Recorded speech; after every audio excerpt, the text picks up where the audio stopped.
Hi, this is Joe again with another review. Excuse me. For the sake of this video, we'll be discussing a brand new documentary that just aired on the Game Show Network just last night. I know it says on my face here. Just last night, called Cover Story. And the very first, well, at least the episode just aired just last night during the NFL playoffs. The episode they last night, I think it's a new series that's on the Game Show Network. The episode they aired just last night was about Michael Larson, the pressure luck scandal, which I don't understand why they made this documentary, to tell you the truth. Because 15 years ago, 2003, the Game Show Network did a very good 2-hour documentary on this subject. So now, I guess 15 years later, they decided to rehash the story and practically use just about the same footage, not only the same footage, but almost the same script by the narrator of the original documentary into a shorter 1-hour version of it, which kind of bothers me, kind of irks me in a way. They used almost the same stamped script. I mean, it was unbelievable. They used the same script from the narrator from the original document for the script for this one. The only difference is the narrator was different.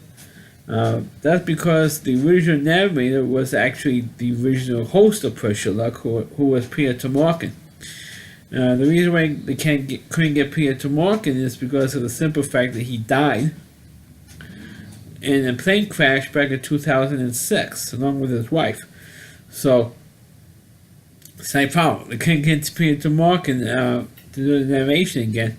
So, I guess 15 years later, or should I say 12 years after he had died, they decided to make a Game Show Network decided to make a brand new documentary of the Michael Larson episodes of Pressure Luck.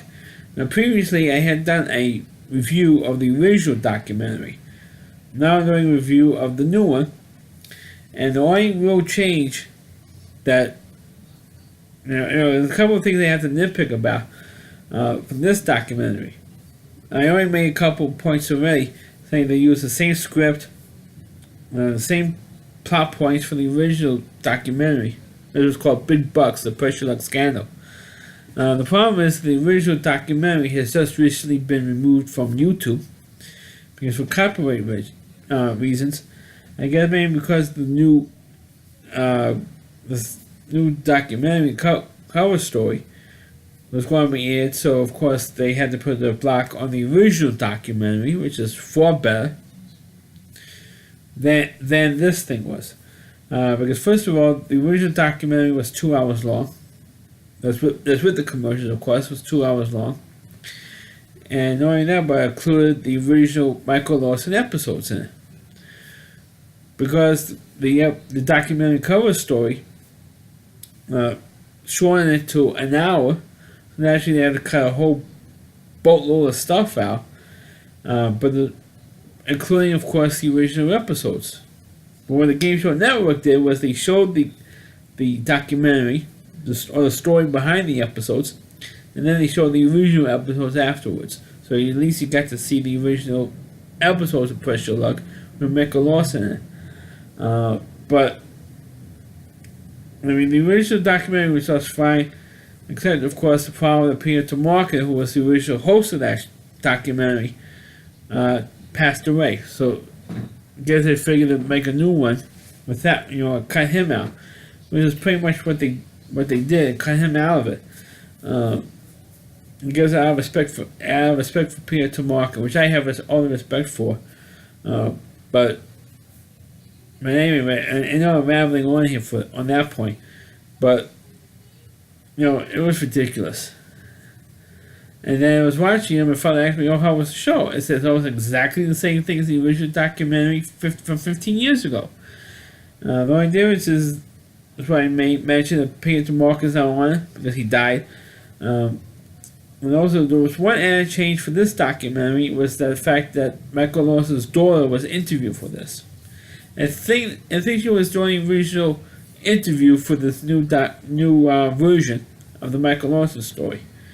Now, of course, the Michael Larson story was he was an unemployed ice cream truck driver from Ohio who washed pressure luck for hours on end, and he figured out the patterns on the pressure luck game board because they only programmed about 5 patterns into the original game board, and Michael Larson, of course, is unemployed, so he had nothing to do, so he watched the show religiously. And he also used to, on the early days of the VCR, which it was in 1983 and into 1984, he recorded or taped the show every day, and then he would keep constantly replaying it back for the board, and he figured out the 5 patterns that the pressure luck producers programmed in the computer that controlled the game board. So he figured it out, and he timed it, and he eventually got on the show. Michael Larson eventually got on the show, and he went like over 40 times. I think it was like 47 times without hitting a whammy. Of course, those who know what pressure luck is, if you hit a whammy on the game board, you lose all the money you earned up to that point, and then you have to restart all over again to build up your whatever money to get. You have to build it up again if you hit a whammy. So Michael Larson got on there, and he ended up getting like 3 spins for the first round, and then he ended up getting 7 spins for the second bonus round. And that's when he really went on an attack. He went spin after spin after spin after spin, and it was really, he eventually built up to originally $102,000. Then he passed the spins to another player who whammied out, and then the third player her name was Janie. She passed the spins back to Michael Larson because he had the biggest amount. He had to take three spins. He eventually got up to $110,237, and then he passed the spins back to Janie, and then she didn't whammy me out in the last spin, but she got like over $10,000 eventually, cash and prizes, but she was like $10,000 behind Michael Larson, who of course won because he had the most money. And they try to figure out how they figure out the patterns, and he admitted after the episodes aired that he did it on his own. He didn't cheat. He just studied the game board every day for hours on end, and he just his basic intelligence that he had. He wasn't college educated, but he just had the real good basic intelligence to figure out the 5 patterns on the pressure luck game board. That's all it was. And originally CBS, who produced Pressure Luck and aired Pressure Luck on the network, it was a network show. And back then, and originally they thought that he cheated and didn't want the money, and trying to figure out how to stiff him out of the money because they thought that he cheated. He did cheat, but he was smart enough to figure it out on his own. But of course, he lost all the money because he invested in a couple of bad deals, and of course, the most infamous bad deal that Michael Larson did was he left most of the money in the house, most if not all of it, in $1 bills to get into another stupid contest for a local radio show. So if you can match the serial numbers of a $1 bill, you won like $30,000. So Michael and his common-law wife going through bags and bags of $1 bills to look for this bill with this particular serial number on it, and they just left it in the house. They didn't put it back in the bank or put it in a safe in the house. They didn't do that. They just left it lying around, and of course, it's asking for trouble. And they went out to a Christmas party, and somebody broke into the house, stole all the money, except for $5,000 that Michael had hidden in a drawer somewhere. And Michael blamed his common law wife of stealing the money, or at least had a hand in it because she was jealous of him, or she didn't care enough that he won all this money, which was true because she was getting disgusted with all these get rich quick schemes that Michael Larson had. So after she got blamed for it, which of course wasn't true, she didn't do it. He just grabbed the $5,000 and left. And left him. And of course, Michael, in 1999, he died of throat cancer at the age of 49. And it's really kind of like a sad story. He had like 15 minutes of fame of breaking finding what the system was and Pressure Luck. But after that, his life was going downhill. Before the show, went up because of the show a little bit, and then went downhill. But it's true, he didn't get when he was alive, he didn't really get the recognition he deserved at the time, because actually people thought he was a cheater.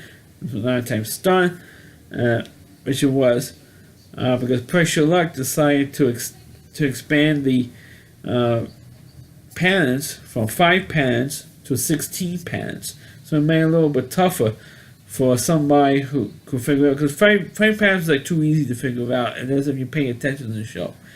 Thanks to a channel called Buzzer TV, which shows all reruns of game shows, including Pressure Luck, you could see, and they show episodes before the Michael Larson was on the show, and you could figure it out. If you pay attention, you notice what the pattern is, especially the one particular pattern they showed in the original documentary, the Big Bucks documentary, when it goes if you go clockwise, or count the squares clockwise on the big board, you go 2, 12, 1, 9, 4. I mean, that was the one particular pattern that Michael Larson focused on to get the money on the big buck spot on the top of the board, which is like the fourth square, going clockwise, going from top left to all the way around. And that was unbelievably figured out, because I remember watching those episodes. Because I think it was either during summer vacation or Christmas break, whatever it was, because I remember that they broke it up into 2 episodes. I do remember that very specifically because that was the only episode that was the 2-part episode of any game show in game show history, except for those game shows that are actually an hour long, like Price is Right is today. That's an hour long. But no other game show was an hour long, except for the Pressure Luck episodes, but they're divided in half. They had one half one day and the other half the following Monday, because the mentioned was like a Friday night and Friday show, and the following Monday they had the second half. But change story on this particular episode documentary was just not necessary to repeat the Michael Larson story, because the first documentary is good enough, and they should put the original Pressure Luck documentary, or Michael Larson documentary, back on YouTube instead of putting a block on. So that's why the Game Show Network documentary cover story, the big Pressure Luck scandal. Please click on the video, please rate it, feel free to comment on it. Please subscribe to my channel, and please forward this video onto your Facebook pages. You can check out all my videos on my YouTube channel at rowdyc.com. It's OWDY.C.com. There's a homepage to Rowdy Reviewer, Christine Moore. Please check out all my videos on my website as well. Thanks for watching, and catch you next time.